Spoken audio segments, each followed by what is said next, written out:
అందరికి నమస్కారం. మనకి ఈ రోజు నుంచి సూపర్ 8 మ్యాచెస్ అయితే స్టార్ట్ కాబోతున్నాయి. అయితే ఈ సూపర్ 8 స్టేజ్లో మొత్తం 2 గ్రూప్స్ ఉన్నాయి, అదంతా తెలిసిందే మనకి.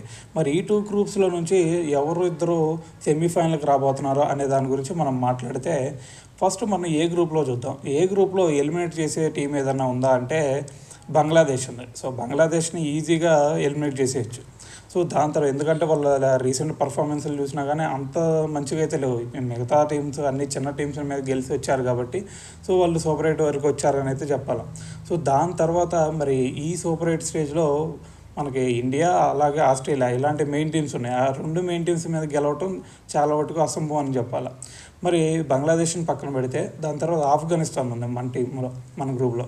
మరి ఆఫ్ఘనిస్తాన్ని బంగ్లాదేశ్ని ఈజీగా ఎలిమినేట్ చేసినట్టు చేసేయచ్చా అంటే చెప్పలేం. ఎందుకంటే మనకి ఆల్రెడీ బంగ్లాదేశ్ కూడా మనకి ధోని 200th మ్యాచ్ కెప్టెన్గా చేసేటప్పుడు కూడా వాళ్ళు టై చేశారు మన మ్యాచ్ని. సో అలాగ వాళ్ళని అయితే అంత ఈజీగా అయితే వాళ్ళని ఈజీగా తీసుకోలేం. సో దాని తర్వాత వాళ్ళ బౌలింగ్ అటాక్ చూసుకున్నాను. ఫరూక్ ఇలాంటి బౌలర్స్, నవీన్ ఉల్ లేదంటే ఆదిల్ రషీద్, నబీ ఇలాంటి బౌలర్స్ ఉన్నారు. సో వాళ్ళని అంత ఈజీగా అయితే వాళ్ళని తక్కువ అంచనా వేయడం కూడా కరెక్ట్ కాదు. మరి దాని తర్వాత బ్యాటింగ్లో చూసుకున్నట్టయితే వాళ్ళకి మంచి స్టార్ట్ ఇస్తున్నారు. జడ్రాన్ కానీ లేదంటే గుర్బాజ్ కానీ, సో ఇలాంటి వాళ్ళు ఒక మంచి స్టార్ట్ ఇస్తున్నారు. మరి ఇలాంటి వాళ్ళు చిన్న టీమ్స్ మీద ఇచ్చారు కానీ మనకి మెయిన్ టీమ్స్ ఉన్నాయి. నిన్న వెస్టిండీస్ మీద చూసుకున్నట్టయితే మొత్తం ఫ్లాప్ అయ్యారు. మరి వీళ్ళని అంత ఈజీగా తీసుకోకూడదు, అలాగే అంత కష్టంగా వీళ్ళు అంత మంచి టఫ్ ఫైట్ ఇస్తారని అయితే నాకైతే నమ్మకలేదు. కానీ మనకి ఇక్కడ నుంచి ఏ గ్రూప్ నుంచి ఖచ్చితంగా ఎవరు వెళ్తారు సెమీఫైనల్ కంటే డౌట్ లేకుండా ఇండియా, ఆస్ట్రేలియా అని అయితే చెప్పాలి. సో ఆస్ట్రేలియా కూడా మనం చూసాం, నమీబియా మీద ఎంత మంచి 5 ఓవర్లకే మ్యాచ్ ఫినిష్ చేశారు. సో దాని తర్వాత మన ఇండియా గురించి చెప్పాల్సిన అవసరం లేదు. మరి ఈ రెండు టీమ్స్ మీద ఒక మధ్య కొంచెం మంచి కాంపిటీషన్, టఫ్ ఫైట్ అయితే జరిగింది. మరి ఈ రెండు టీమ్స్ మ్యాచ్ పడినప్పుడు ఎవరు గెలుస్తారు అంటే అది కూడా చెప్పలేని పరిస్థితి. ఎందుకంటే మన ఇండియా టీంలో కూడా అంత మంచిగా ఎవరు కూడా మంచి ఫామ్లో లేరు.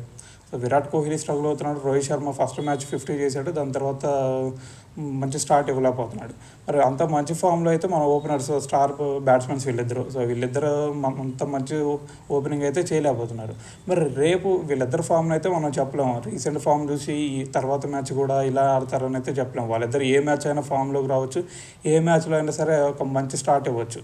సో వాళ్ళిద్దరి గురించి చెప్పలేము కాబట్టి సో మంచి ఫామ్ అందుకుంటారు. ఒక్క మ్యాచ్ చాలు కదా. సో ఇప్పుడు బంగ్లాదేశ్ మీద మంచి ఫామ్లోకి రావచ్చు, లేదంటే ఆఫ్ఘనిస్తాన్ మీద మంచి ఫామ్లోకి రావచ్చు. దాని తర్వాత ఆస్ట్రేలియా మీద విధ్వంసం క్రియేట్ చేయొచ్చు, అదంతా చెప్పలేము. సో కానీ మనకి వీళ్ళిద్దరి మీద అయితే నమ్మకం ఉండిద్ది, రోహిత్ శర్మ మీద, విరాట్ కోహ్లీ మీద. దాని తర్వాత రిషబ్ పంత్ మంచి ఫామ్లో ఉన్నాడు. సూర్య లాస్ట్ మ్యాచ్లో 50 చేశాడు. అంతకుముందు మ్యాచెస్ చూస్తున్నట్టయితే స్ట్రగుల్ అయ్యాడు పాకిస్తాన్ మీద అయినా సరే. మరి దాని తర్వాత ఇంకా లోయర్ ఆర్డర్లో మనకి శివన్ డూబే మొన్న 33 రన్స్ ఏం చేశాడు. సో ఒక్క మ్యాచ్ మాత్రమే మంచిగా ఆడాడు. మరి దాని తర్వాత ఇంకా హార్దిక్ పాండ్యాకి ఇప్పటి వరకు ఒక మంచి డీసెంట్ నాక్ అయితే ఇప్పుడు దాకా ఆడలేదు. మరి తర్వాత ఎలా ఆడతాడు అనేది కూడా ఒక డౌటే. కానీ అటువైపు స్టోయినిస్, మనకి హార్దిక్ పాండ్యాని స్టోయినిస్తో కంపేర్ చేసుకోవచ్చు. ఇద్దరు హిట్టర్స్, అలాగే ఇద్దరు ఫాస్ట్ బౌలింగ్ ఆల్రౌండర్స్. మరి అలాగా వాళ్ళకల్లే స్టోయినిస్ అయితే ఇప్పటికి విధ్వంసం క్రియేట్ చేస్తున్నాడు. ఇప్పటికి 2 మ్యాచెస్ వాళ్ళు గెలవడానికి స్టోయినిస్ ఒక్కడే రీజన్. మరి ఇలాంటి హార్దిక్ పాండ్యా మీద బేస్ అయి ఉండేది. అటువైపు స్టోయినిస్ని అవుట్ చేయగలిగితే మనం అంత ఈజీగా మనకల్లే మ్యాచ్ వచ్చే ఛాన్స్ ఉంటుంది. సో దాని తర్వాత మన బౌలింగ్ విషయంకి వస్తే మనకల్లే రిస్ట్ స్పిన్నర్స్ ఉన్నారు, దాని తర్వాత స్పిన్ ఆల్రౌండర్స్ ఉన్నారు. సో ఇలాగ మనకల్లే బౌలింగ్ అటాక్ అయితే చాలా పర్ఫెక్ట్గా ఉంది. మరి ఇప్పుడు ఆస్ట్రేలియాలో చూసుకుంటే వాళ్ళకల్లే వార్నరు, దాని తర్వాత మాథ్యూ వేడ్, సో వాళ్ళకల్లే హెడ్ కానీ లేదంటే వార్నర్ కానీ మంచి స్టార్ట్ ఇస్తున్నారు మనకల్లే ఆపోజిట్గా. దాని తర్వాత వాళ్ళకల్లే మిచెల్ మార్ష్ మంచి ఫామ్లో లేడు, దాని తర్వాత మ్యాక్స్వెల్ ఫామ్లో లేడు, దాని తర్వాత Stoinis, Tim David, Matthew Wade వీళ్ళు మాత్రమే మంచి ఫామ్లో ఉన్నారు.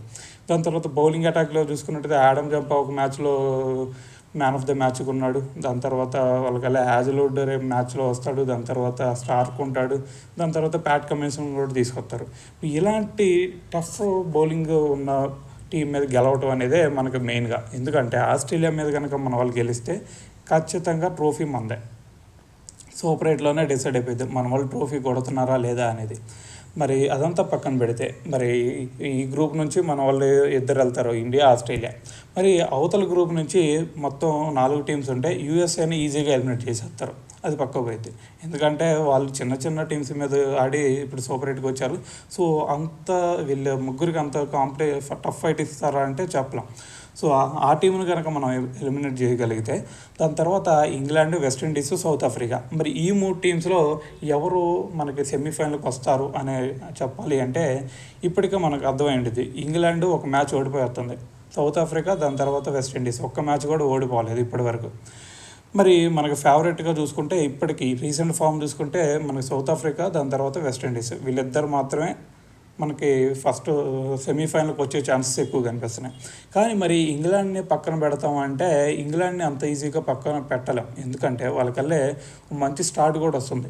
వాళ్ళకి ఫస్ట్లో సాల్ట్ కానీ, లేదంటే మంచి బట్లర్ కానీ, సో దాని తర్వాత బైర్స్టో, ఇలాగ వీళ్ళు ముగ్గురు కూడా మంచి ఫామ్లో ఉన్నారు ప్రజెంట్ అయితే. బైర్స్టో లాస్ట్ మ్యాచ్లో చూసుకున్నట్టయితే 10 ఓవర్స్ మ్యాచ్లోనే మంచి స్టార్ట్ ఇచ్చాడు. మ్యాచ్ మొత్తం ఒక హిట్టింగ్ చేసే మూడ్లోనే కనిపించాడు. సో బైర్స్టో కూడా ఒక మంచి ఫామ్లో ఉన్నాడు. సో దాని తర్వాత నుంచి వాళ్ళ స్ట్రగ్లింగ్ అనేది స్టార్ట్ అవుతుంది. దాని తర్వాత మోయిన్ అలీ వచ్చిన అంత మంచి హిట్టింగ్ చేయలేకపోతున్నాడు. దాని తర్వాత లివింగ్ స్టోన్, దాని తర్వాత శామ్ కర్న్ ఈ మ్యాచ్లో తీసుకుంటారా లేదా డౌట్. మరి ఇలాగా ఫస్ట్ హ్యారీ బ్రూక్ చూసుకుంటే హ్యారీ బ్రూక్ కూడా మన 10 ఓవర్స్ మ్యాచ్లో ఏదన్నా మంచి హిట్టింగ్ చేయగలుగుతాడా అంటే హిట్టింగ్ చేస్తున్నాడు కానీ తనకి కనెక్ట్ అవ్వట్లేదు బాల్స్ కూడా. మరి వాళ్ళ బ్యాటింగ్ ఆర్డర్ అయితే ఫస్ట్ 3 బ్యాట్స్మెన్స్ అంటే టాప్ ఆర్డర్ మంచిగా ఉంది, కానీ దాని తర్వాత లోయర్ మిడిల్ ఆర్డర్ మాత్రం అంత మంచిగా అయితే కనిపించట్లేదు. మరి ఇలాంటి బ్యాటింగ్ లైనప్ పెట్టుకొని వాళ్ళు సెమీఫైనల్కి వస్తారా అంటే చాలా కష్టంగానే అయితే చెప్పాలి. ఎందుకంటే అటువైపు మనం మరి సౌత్ ఆఫ్రికా విషయం కనుక మనం వస్తే సౌత్ ఆఫ్రికాలో కూడా చాలా స్ట్రగుల్ అవుతున్నారు. క్వింటన్ డికాక్ అయితే ఇప్పటి వరకు ఒక మంచి నాక్ ఆడలే, 20 రన్స్ అలా చేస్తున్నాడు తప్ప. దాని తర్వాత హెన్రిక్స్ చూసుకున్నట్టయితే లాస్ట్ మ్యాచ్లో 50 రన్స్ చేశాడు, కొంచెం మంచి ఫామ్లో కనిపించాడు. సో దాని తర్వాత వీళ్ళకల్లే మార్కమ్ స్ట్రగుల్ అవుతున్నాడు, క్లాస్ను ఒక మంచి ఇన్నింగ్స్ రాలేదు, డేవిడ్ మిల్లర్ ఒక్క మ్యాచ్ మాత్రం మంచిగా ఆడి మ్యాచ్ని గెలిపించాడు. సో వీళ్ళకల్లే మొత్తం మంచిగా ఆడుతుంది, మంచి ఫామ్లో ఉంది ఎవరంటే హెన్రిక్స్ ఒకడు, దాని తర్వాత డేవిడ్ మిల్లర్. సో వీళ్ళిద్దరు తప్ప ఇంకెవరో మంచి పర్ఫార్మెన్స్ అయితే ఇప్పుడు వరకు ఇవ్వలేదు. మరి దాని తర్వాత చూసుకుంటే వీళ్ళకల్లే బౌలింగ్ అటాక్ చాలా పర్ఫెక్ట్గా ఉంది వీళ్ళకి. సో ఎందుకంటే లెఫ్ట్ హ్యాండ్ సేమర్ ఉన్నాడు. సో వీళ్ళకల్లే యాన్సన్ కానీ, లేదంటే వీళ్ళకల్లే రబాడా కానీ, నోకియా కానీ, ఇలాగా బౌలింగ్ అటాక్ అయితే చాలా పర్ఫెక్ట్గా ఉంది, పేస్ బౌలింగ్. దాని తర్వాత వీళ్ళకల్లే స్పిన్ అటాక్ చూసుకున్నా ఇక్కడ వెస్టిండీస్లో కావాల్సింది స్పిన్ అటాక్. వీళ్ళకల్లే స్పిన్ అటాక్లో మహారాజ్ ఉన్నాడు, దాని తర్వాత వీళ్ళకల్లే షంసీ ఉన్నాడు. సో వీళ్ళిద్దరూ ఒక్కొక్క మ్యాచ్ ఒక్కొక్కరు మంచి పర్ఫామ్ చేశాడు. ఒక మ్యాచ్లో మహారాజు మంచి పర్ఫామ్ చేశాడు, దాని తర్వాత షంసీ చూసుకుంటే మనం 4 వికెట్లు తీసుకున్నాడు. ఇలాగ పేస్ అటాక్, దాని తర్వాత స్పిన్ అటాక్ చాలా మంచిగా ఉంది. సో వీళ్ళని పక్కన పెట్టే ఛాన్స్ అయితే ఉండదు. కానీ ఇక్కడ ఇంగ్లాండ్లో చూసుకున్నట్టయితే వీళ్ళ పేస్ అటాక్ కూడా చాలా మంచిగా ఉంది. జోఫ్రా ఆర్చర్, దాని తర్వాత మార్క్వుడ్, ఇలాంటి పేస్ అటాక్ని తట్టుకోవడం మన ఇండియాకి కూడా కొంచెం కష్టమే. కానీ వాళ్ళు అంత ఫామ్లో అయితే కనిపించట్లేదు. మన మ్యాచ్ చూసుకుంటే జోఫ్రా ఆర్చర్ అలాగే మార్క్వుడ్ కొంచెం మంచి ఫామ్లోకి వచ్చారు. కానీ లాస్ట్ మ్యాచ్లో చూసుకున్నట్టయితే మార్క్వుడ్ని పక్కన పెట్టారు. ఎందుకు పక్కన పెట్టారో ఇప్పటికి అర్థం కాలేదు. సో ఇలాగా వీళ్ళ ఇన్కన్సిస్టెన్సీ వల్ల ఇంగ్లాండ్ కొంచెం పక్కకి వెళ్ళే ఛాన్సెస్ ఉన్నాయి. సో అయితే వెస్టిండీస్ సంగతి చూసుకున్నట్టయితే వెస్టిండీస్లో ఫస్ట్ నుంచి చివరి వరకు హిట్టర్సే, అది కాక వాళ్ళకి హోమ్ అడ్వాంటేజ్ ఉంది. మరి వీళ్ళకల్లే చూసుకున్నట్టయితే ఫస్ట్లో చార్లెస్ కానీ, లేదంటే వీళ్ళకల్లే బ్రెండన్ కింగ్ అంత ఫామ్లో లేడు. దాని తర్వాత షాహేప్ కూడా లాస్ట్ మ్యాచ్లో 2 సిక్స్లు కొట్టాడు, మంచి ఫామ్లో కనిపించాడు. సో దాని తర్వాత నికోలస్ పూరన్ 98 రన్స్ కొట్టాడు. సో వీళ్ళకల్లే మంచిగా పర్ఫామ్ చేస్తారు అని ఎవరినైనా మనం చెప్పాలనుకుంటే నికోలస్ పూరన్ చెప్పొచ్చు. సో దాని తర్వాత ఆండ్రూ రసెల్, దాని తర్వాత రోమన్ పవెల్. సో మన మ్యాచ్లో రొదర్ఫర్డ్, లేదంటే రొమారియో షెఫర్డ్ని తీసుకుంటే రొమారియో షెఫర్డ్. వీళ్ళ నలుగురిని తప్ప ఇంకా కన్ఫామ్గా ఆడతారు అని అయితే ఎవరిని చెప్పలేం. సో అయితే వీళ్ళకల్లే జాన్సన్ చార్లెస్ కనుక ఒక మంచి ఫామ్లోకి వచ్చాడంటే సో అతను ఇచ్చే స్టార్ట్ ఇంకా మిగిలిన టీమ్స్లో ఎవరు కూడా అంత మంచి స్టార్ట్ ఇవ్వలేరు. సో అయితే ఇక్కడ వెస్టిండీస్కి అయితే ఖచ్చితంగా వీళ్ళకల్లా బౌలింగ్ చూసుకున్నా కానీ మంచిగా ఆల్జరీ జోసెఫ్ 140, 150 వేయగలుగుతాడు ఆ బౌలింగ్లో. సో దాని తర్వాత అఖిల్ హుసేన్ చూసుకున్న లాస్ట్ మ్యాచ్లో మంచి బౌలింగ్ చేశాడు. దాని తర్వాత ఆండ్రూ రసెల్ స్లోవర్ బాల్స్తో ఈజీగా బురిటీ కొట్టిస్తాడు బ్యాట్స్మెన్స్ని. సో ఇలాగ వీళ్ళ బౌలింగ్ అటాక్ చూసుకున్నా చాలా మంచిగా ఉంది. కానీ బ్యాటింగ్ అటాక్లో చూసుకున్నట్టయితే ఫస్ట్ నుంచి చివరి వరకు హిట్టర్స్ ఉన్నారు, కానీ ఫామ్లోనే 4-5 మంచి ఫామ్లో ఉన్నారు. మరి ఇలాంటి బ్యాటింగ్ అటాక్ని ఎదుర్కోవడం ఏ టీంకైనా కొంచెం కష్టం. దాంతోపాటు హోమ్ అడ్వాంటేజ్ ఉంది వీళ్ళకి. మరి ఇలాంటి టీంని సో కాబట్టి మనం ఈ గ్రూప్లో చూసుకున్నట్టయితే ఇండియా ఆస్ట్రేలియా ఖచ్చితంగా సెమీఫైనల్కి వస్తే, దాని తర్వాత మనకి బి గ్రూప్లో చూసుకున్నట్టయితే వీళ్ళకల్లా వెస్టిండీస్ కన్ఫర్మ్. మరి ఇంగ్లాండ్ సౌత్ ఆఫ్రికాలో ఎవరు వస్తారు అనేది చెప్పడం మాత్రం కొంచెం కష్టమే.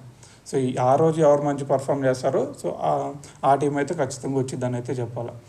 సో అయితే దాని తర్వాత మరి సెమీఫైనల్కి వెళ్ళిన తర్వాత ఫైనల్కి ఎవరు వెళ్తారో అనే దాని గురించి మనం తర్వాత వీడియోస్ అయితే మాట్లాడదాం. సో అయితే మీరు ఏ టీమ్స్ సెమీఫైనల్కి వస్తాయి అనుకుంటున్నారో ఈ టీమ్స్లో మీరు కామెంట్లో అయితే తెలియజేయండి.